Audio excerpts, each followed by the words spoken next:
Chapitre 3. Ainsi, le lendemain soir, nous nous réunîmes à nouveau, pour discuter et peaufiner notre projet.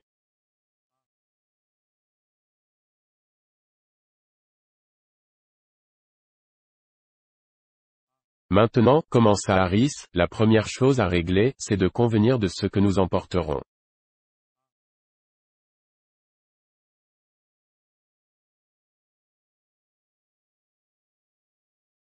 Toi, Jérôme, tu vas prendre un papier pour écrire, et toi, Georges, tu vas chercher le catalogue de l'épicier. Quant à moi, si on me donne un bout de crayon, je pourrai dresser la liste.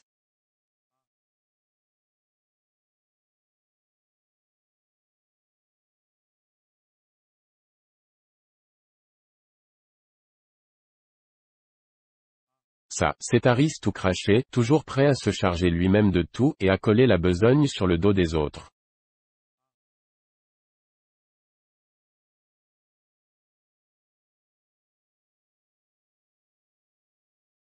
Il me fait penser immanquablement à feu mon oncle Podger.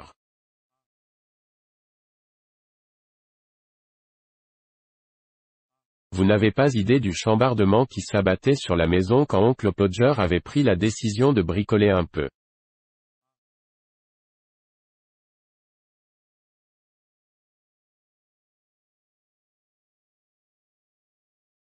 L'encadreur venait de livrer un tableau, et l'objet était là, attendant dans la salle à manger qu'on daignât le suspendre quelque part.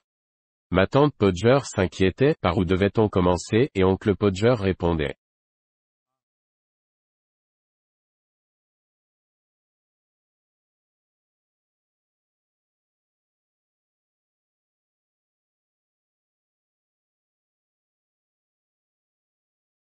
Oh, laisse-moi faire, je vais m'en occuper.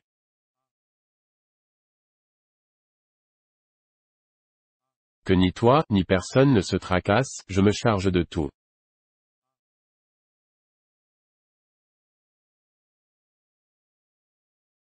Il retirait alors sa redingote et se mettait à l'œuvre.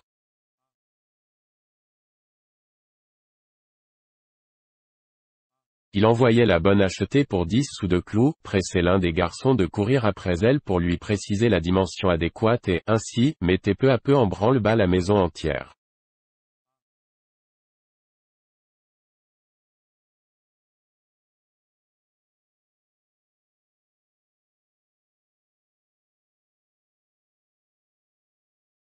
Et maintenant, Will, va me chercher mon marteau, criait-il.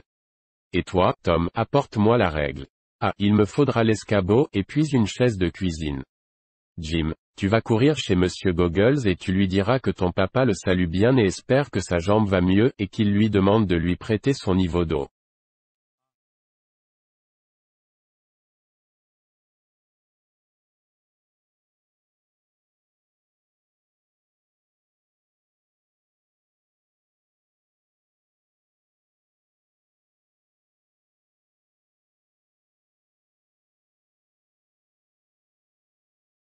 Ne t'en va pas, Maria, j'ai besoin de quelqu'un pour me tenir la lampe.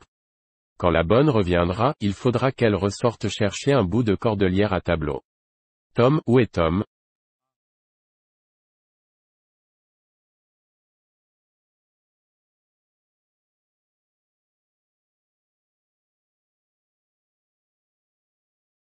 Tom, viens ici, et prépare-toi à me tendre l'objet.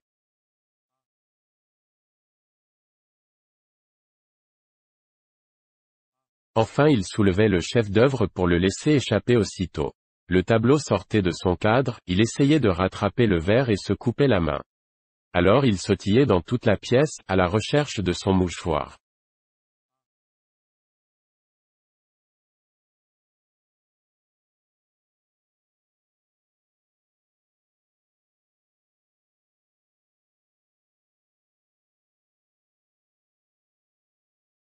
Qu'il ne trouvait pas, parce qu'il l'avait fourré dans la poche de son veston, lequel venait de disparaître. Il l'avait retiré à l'instant, où donc avait-il bien pu le poser? Tout était momentanément suspendu, les outils pouvaient attendre, chacun était tenu de se mettre incontinent à la recherche de ce fichu veston. Cependant mon oncle se démenait, houspillant à la ronde.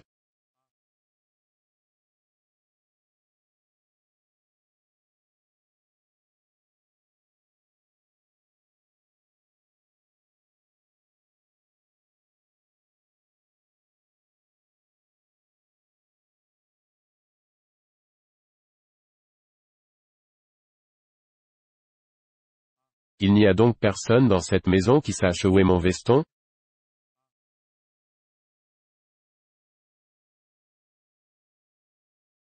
Jamais vu une pareille équipe de ma vie.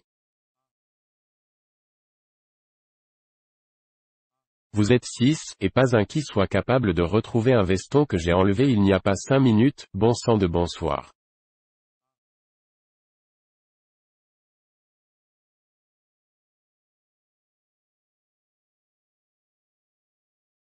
Il se levait du fauteuil sur lequel il venait de faire halte, et constatait qu'il était assis dessus.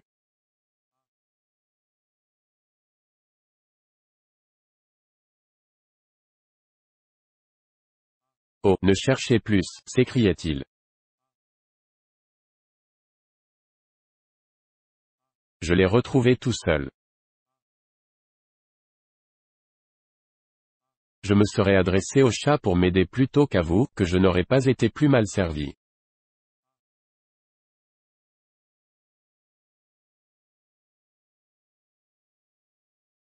Et, après qu'on eut passé une demi-heure à soigner sa coupure, qu'on eut acheté un autre verre, qu'on eut apporté les outils, l'escabeau, la chaise et la lampe, la deuxième tentative commençait. La famille entière, y compris la bonne et la femme de ménage, se tenait autour de l'officiant, prête à l'assister dans ses œuvres.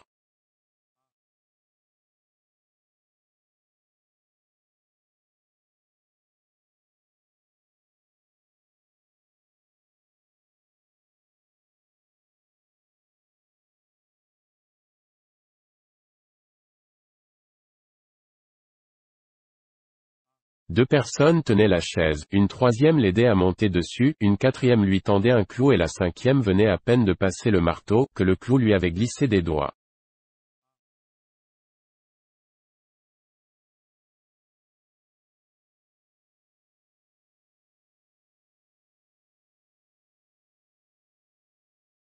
Et voilà, disait-il d'un ton dépité. Le clou est tombé.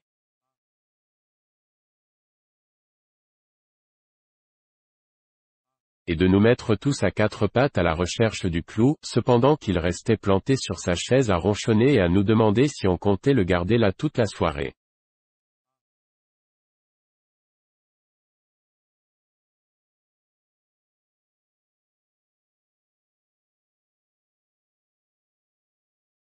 Le clou enfin retrouvé, c'était au tour du marteau de disparaître.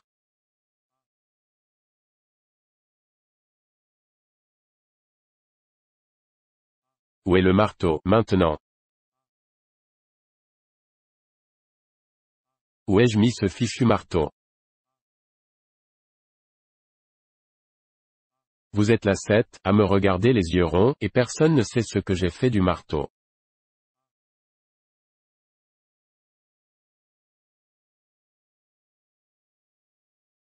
On lui retrouvait son marteau, mais il ne distinguait plus la marque qu'il avait faite sur le mur, là où il devait enfoncer le clou, et nous grimpions l'un après l'autre sur la chaise à côté de lui, pour tâcher de la découvrir.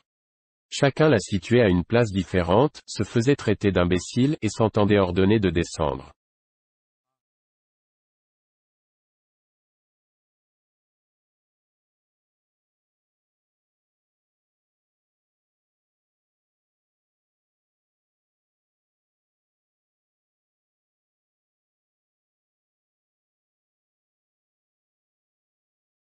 Il s'emparait alors de la règle, mesurait de nouveau, pour finir par constater qu'il lui fallait prendre la moitié de 75 cm et 3/8. Il se risquait à un calcul mental et devenait enragé.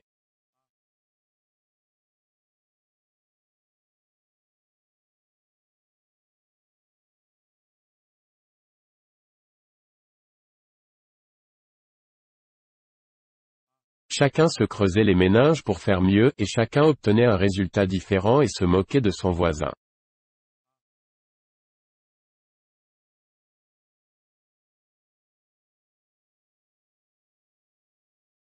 Dans la confusion générale, on oubliait la mesure prise, et il ne restait plus à l'oncle Podger qu'à reprendre la règle.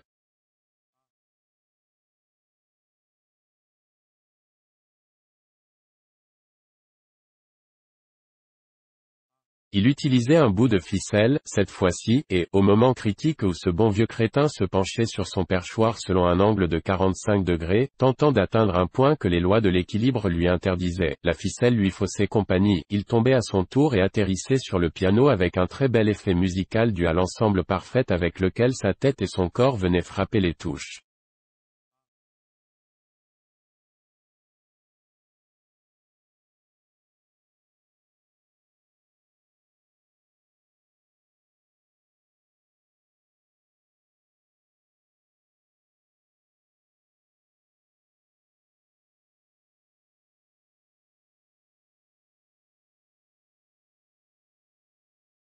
Et ma tante Maria déclarait qu'elle ne permettait pas aux enfants de rester là plus longtemps si c'était pour entendre pareil langage.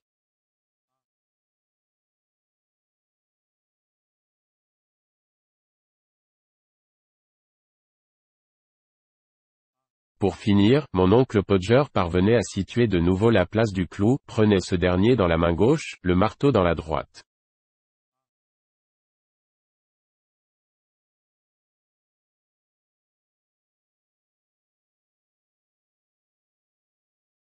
Et s'écrasait le pouce au premier coup, lâchant l'outil sur les orteils de quelqu'un d'autre dont les hurlements s'élevaient en se mêlant aux siens.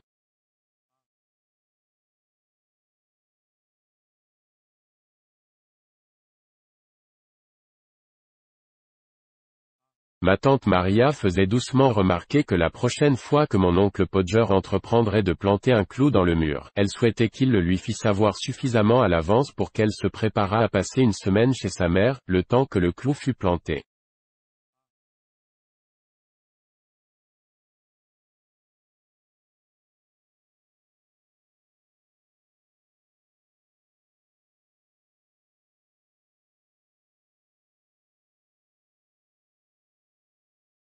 Oh, vous, les femmes, vous faites une montagne d'un rien, répliquait oncle Podger en se relevant. Enfin quoi, ce n'est tout de même pas un crime que d'aimer bricoler un peu.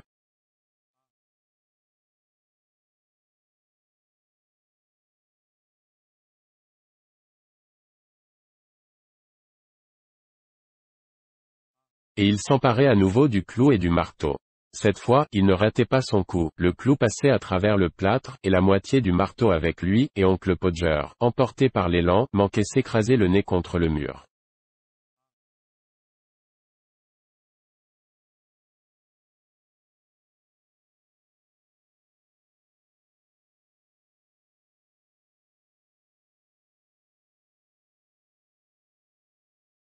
Il nous fallait alors retrouver la règle et la ficelle, et la troisième tentative s'achevait par un deuxième clou dans la cloison.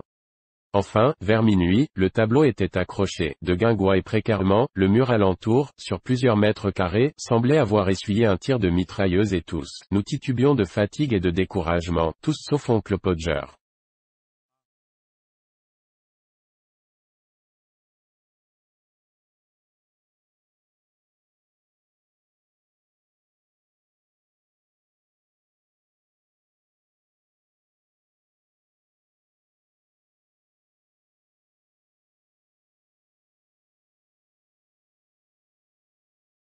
Et voilà, s'écriait-il, joyeux, en descendant lourdement de la chaise sur les orteils de la femme de chambre. Il contemplait avec une fierté évidente son œuvre dévastatrice, et ajoutait.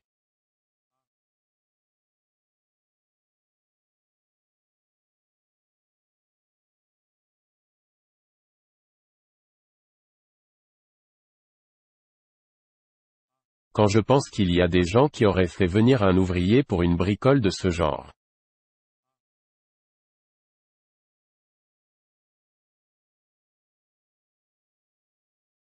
Harris deviendra tout pareil avec l'âge, je le sais, et je n'ai pas manqué de le lui dire.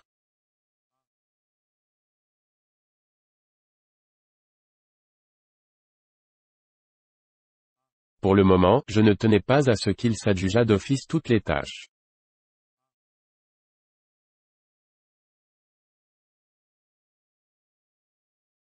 Non, toi, tu vas trouver le papier et le catalogue, et George notera pendant que moi, je choisirai les articles.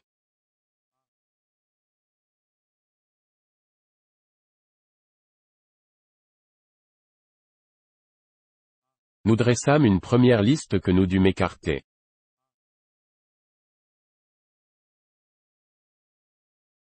Il était clair que le cours supérieur de la Tamise ne permettrait pas la navigation d'un bateau assez grand pour contenir le matériel que nous venions de décréter indispensable.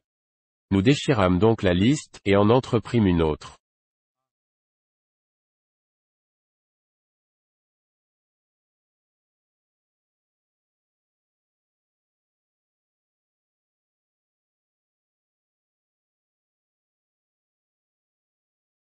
C'est alors que Georges déclara, à mon avis, nous sommes en train de faire fausse route.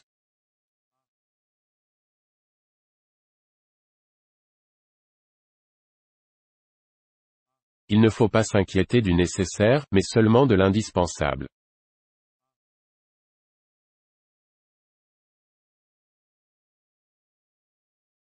Et oui, Georges fait parfois preuve d'un bon sens étonnant.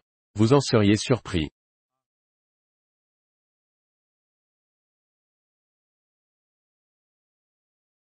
J'appelle ça de la sagesse. Et pas seulement en ce qui concerne la remontée présente de la Tamise, mais, d'une manière plus générale, pour tout ce qui touche à la descente du fleuve de la vie.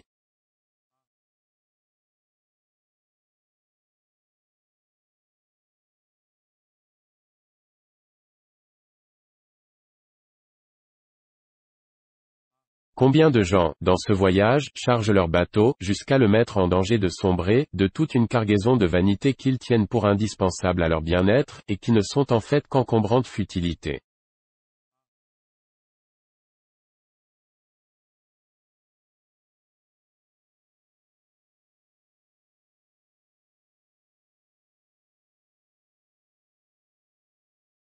Regardez-les remplir leurs pauvres petites esquifs de beaux habits, de grandes maisons, d'une domesticité royale, d'une horde de bons amis qui se soucient de autant que de l'an 40. Et voilà ces maisons qui retentissent de divertissements ruineux dont personne ne s'amuse, voilà le règne écrasant des protocoles, des modes, des prétentions et autres étalages, mais par-dessus tout voilà la plus encombrante et la plus absurde des futilités, la sacro-sainte peur du qu'en dira-t-on. Regardez-les sombrer dans les plaisirs assommants, les luxes aliénants, les mille affectations qui, tel le carcan de fer réservé jadis aux criminels, enserrent et martyrisent la tête qui le porte.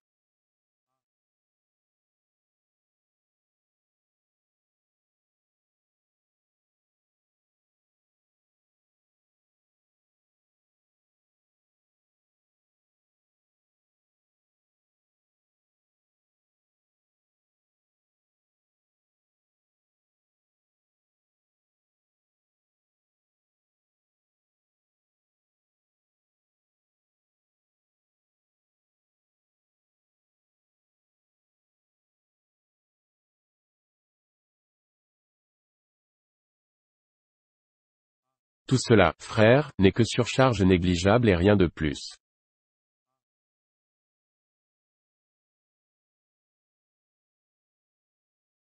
Jette-moi ça par-dessus bord.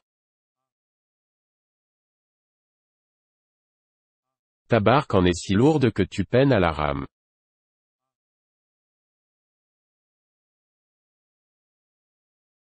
Elle en est si encombrée et si dangereuse à mouvoir que l'inquiétude et le souci te privent du moindre instant de liberté, de la plus petite occasion de rêver, t'empêchent de contempler les ombres que le vent fait glisser sur les eaux et les scintillements du soleil jouant parmi les flots, et les grands arbres sur les berges penchés vers leurs reflets, et le vert et l'or des bois, les lits blancs et jaunes, les roseaux ondulants, les joncs, les orchidées, les myosotis si bleus.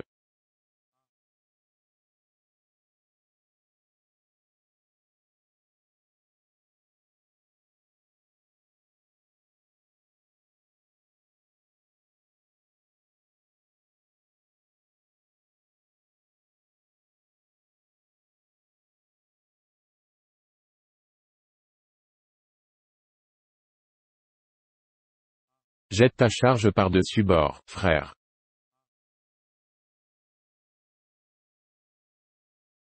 Que la barque de ta vie soit légère, n'y emporte que le nécessaire, un logis accueillant et des plaisirs simples, un ou deux amis dignes de ce nom, un être que tu aimes, et qui t'aime, un chat, un chien, une pipe ou deux, assez de quoi manger et te vêtir, et un peu plus qu'assez à boire, car la soif est chose dangereuse.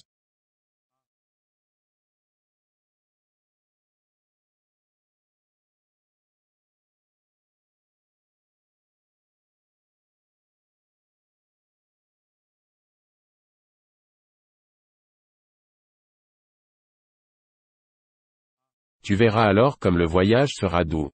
Tu redouteras moins le danger de chavirer, et quand cela arriverait, dis-toi qu'une aussi bonne et simple cargaison ne saurait craindre l'eau.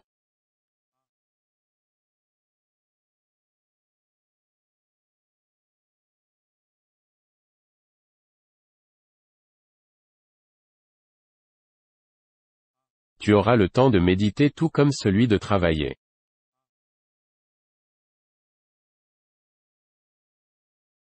Le temps de te chauffer au soleil de la vie, le temps d'écouter la musique éolienne que le vent divin tire des cœurs de tes frères humains, le temps.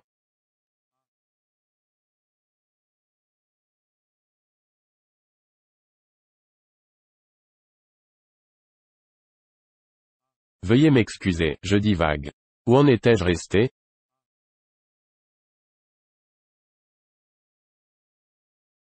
Ah oui, on laissa donc à Georges le soin de dresser la liste, ce qu'il entreprit aussitôt.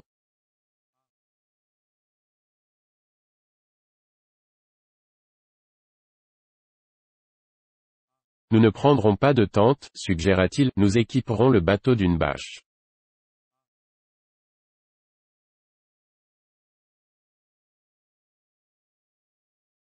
C'est tellement plus simple et plus commode. L'idée nous parut bonne, et elle fut adoptée.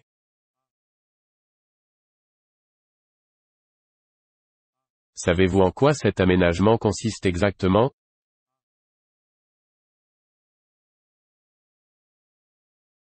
On adapte au-dessus du bateau des cerceaux de fer sur lesquels on tend une grande toile qu'on rabat tout autour, de la proue à la poupe. Cela transforme l'embarcation en une sorte de petite maison, délicieusement intime, quoique un peu renfermée, que voulez-vous? Toute médaille a son revers. Comme disait l'autre, quand sa belle-mère vint à mourir, il dut payer la note de l'enterrement.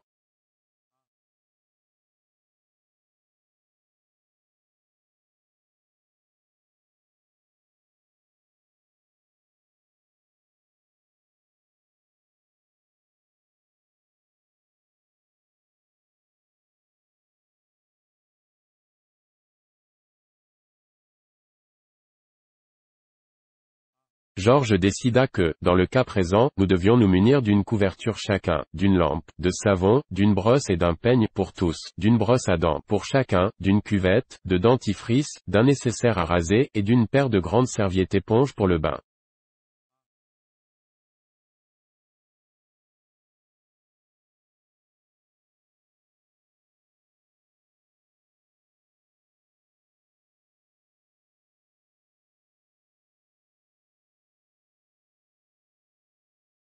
J'ai toujours vu les gens se livrer à de gigantesques préparatifs en vue de se baigner quand ils vont quelque part au bord de l'eau, mais je les ai plus rarement surpris dans les ébats aquatiques prévus une fois à pied d'œuvre.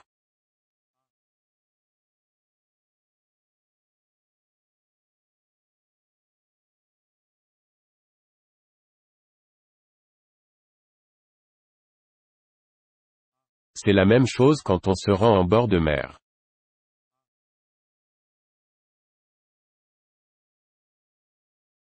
En ce qui me concerne, je décide immanquablement, quand je suis encore à Londres, que chaque jour je me lèverai matin pour aller faire un plongeon avant le petit déjeuner, et j'ajoute religieusement à mon bagage un maillot et une serviette de bain.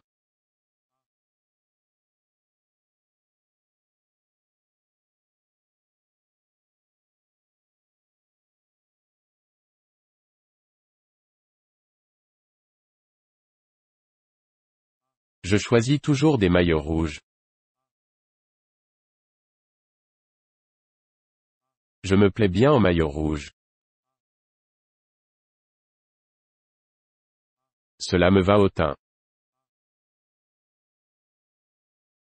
Mais quand je me retrouve sur les lieux de ma villégiature, ce bain matinal n'a plus pour moi, mais plus du tout, le même charme que lorsque j'en rêvais en ville.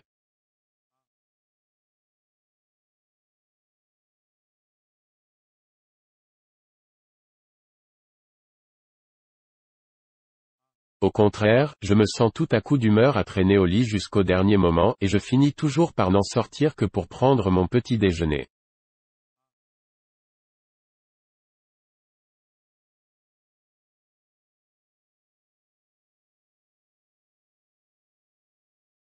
Une fois ou deux pourtant mon courage a triomphé, je me suis levé à 6h30, habillé à la va-vite, et, serviette et maillot sous le bras, je me suis mis vaille que vaille en chemin.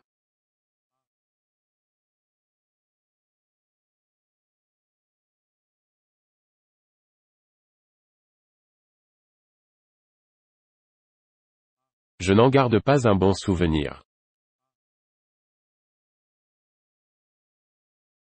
Il semble qu'à chaque fois on ait mis de côté spécialement pour moi un petit vent d'est singulièrement coupant. On dirait même qu'on a pris soin de faire remonter en surface tous les cailloux pointus et qu'on a aiguisé les rochers avant de dissimuler à ma vue leurs arêtes sous une mince couche de sable, et qu'on a fait se retirer la mer à 3 kilomètres, ce qui m'oblige à patauger, tout grelottant, dans 15 centimètres d'eau.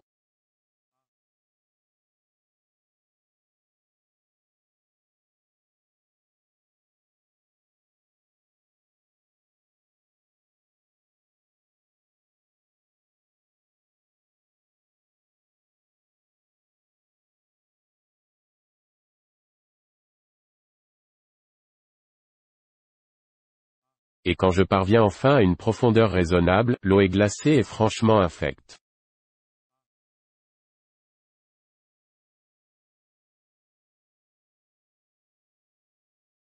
Une énorme vague m'enlève et m'envoie valdinguer le plus brutalement du monde en plein sur un roc qu'on a mis là exprès pour moi.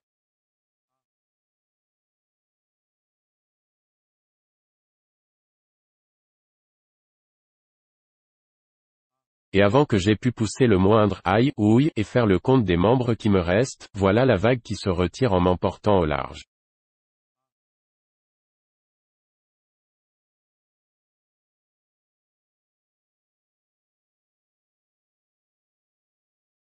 Frénétiquement, je me mets à nager vers le rivage, me demandant si je reverrai jamais foyer et amis, regrettant de n'avoir pas été plus gentil avec ma sœur cadette quand j'étais petit.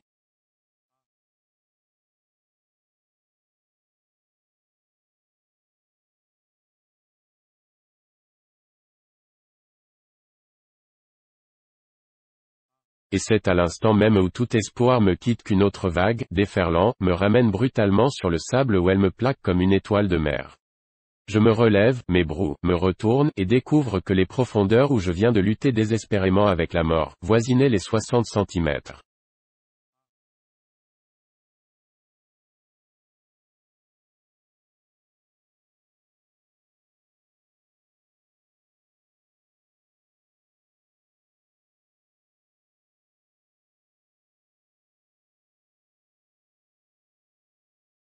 Je repatauge jusqu'à la plage, me rhabille et m'en retourne, piteux, vers l'hôtel. Et là, si d'aventure on me demande, alors, ce bain, je répondrai bien entendu, tout à fait délicieux.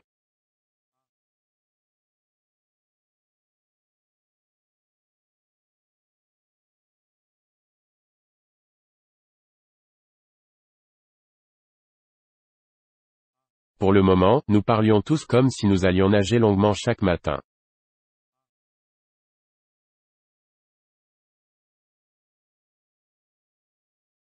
Georges vanta le plaisir de se réveiller en bateau par un matin frais et de piquer une tête dans l'eau cristalline.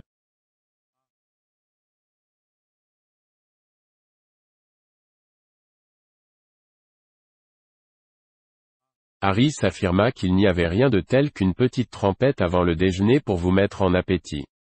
Cela lui réussissait personnellement fort bien, ajouta-t-il.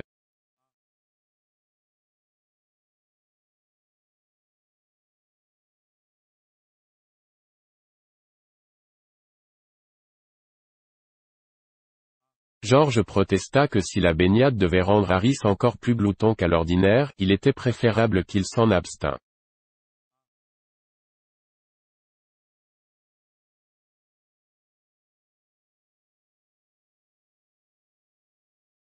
Il ajouta qu'il serait bien assez éprouvant de remonter le courant avec le poids des vivres nécessaires à sa sustentation en temps normal, sans qu'on y ajoutât l'énorme supplément rendu indispensable par les effets du bain.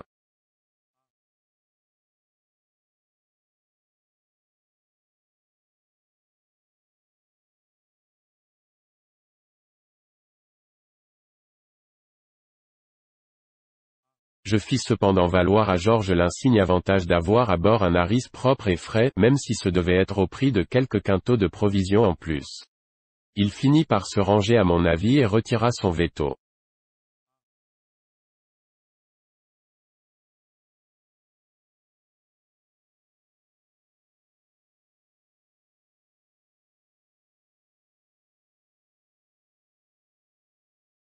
Pour en revenir aux serviettes de bain, nous convînmes d'en emporter 3 au lieu de 2, afin d'éviter toute attente entre nous.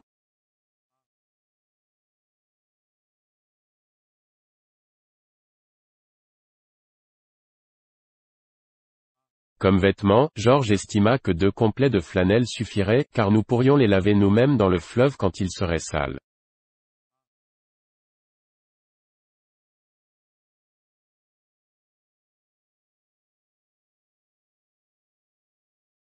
Nous lui demandâmes s'il avait déjà essayé de laver des complets de flanelle dans l'eau d'une rivière.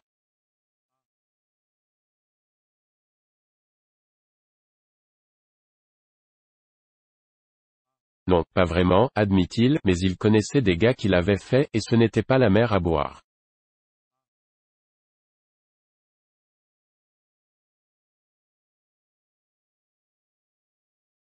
Harris et moi eûmes la faiblesse de le croire sur parole, 3 honorables jeunes gens, quoique sans situation ni influence et dépourvus d'expérience en matière de blanchissage, pouvaient fort bien faire leur lessive dans la Tamise à l'aide d'un morceau de savon.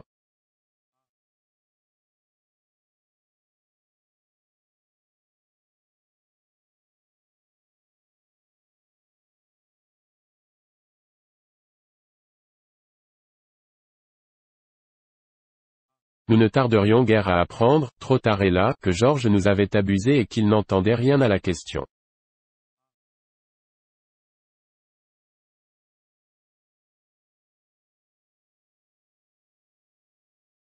Comme en témoigne encore ce qui reste de nos pauvres flanelles, mais, comme disent les feuilletonistes, n'anticipons pas.